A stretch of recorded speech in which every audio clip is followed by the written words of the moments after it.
এই দুনিয়াতে আর কোন কোন ধরনের মানুষ দেখব। কালকে একজন চেনা নাই জানা নাই একটা লোক এসে জিজ্ঞাসা করছে যে বাবু তুই কি কাজ করিস। আমি বললাম যে এই তো বাড়ির টুকটাক কাজগুলা করি, পড়াশোনা করেছি। বলছি যে তোকে কত টাকা করে মাইনে দেয়। নে, এটা কোনো কথা? লোকটাকে আমি চিনি না জানি না, লোকটা আমাকে চিনে না জানে না, সোজা এসে আমাকে বলবে যে বাবু তোর নাম কি, বাড়ি কোথায়, তোর বাবার নাম কি। এটা না জিজ্ঞাসা করে ডাইরেক্ট ইনকাম। হ্যাঁ, শুধু ওই লোকটাই না, এরকম প্রচুর পাবলিক আছে কোথায় কোথায় ইনকাম জিজ্ঞাসা করে। যদি চাকরি করো তাহলে বলবে কত টাকা মাইনে, আর যদি ব্যবসা করো তো বলবে পোষাচ্ছে কিনা, আর যদি কোনো কাজ না করো তাহলে বলবে বাঙ্গিয়ে ফাটা।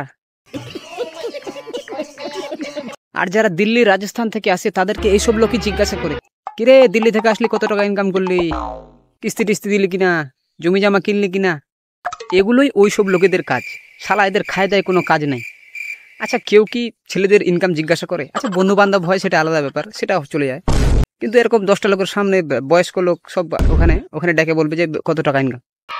আর যে কাম করে সে তো বলে দেয় যে আমি এটা কাজ করি, অত টাকা ইনকাম করি, সে তো বলে দেয়। আর যে কাম করে না ভাই, 10টা লোকের সামনে যখন ওকে জিজ্ঞাসা করবে যে কি করিস, ওই ছেলেটার মনে হয় পা থেকে মাথা পর্যন্ত খালি মনে হয় গোটা শরীর গরম, আর মনে হয় যে কখন যে এই লোকটাকে একটা ঘুষি মারবো।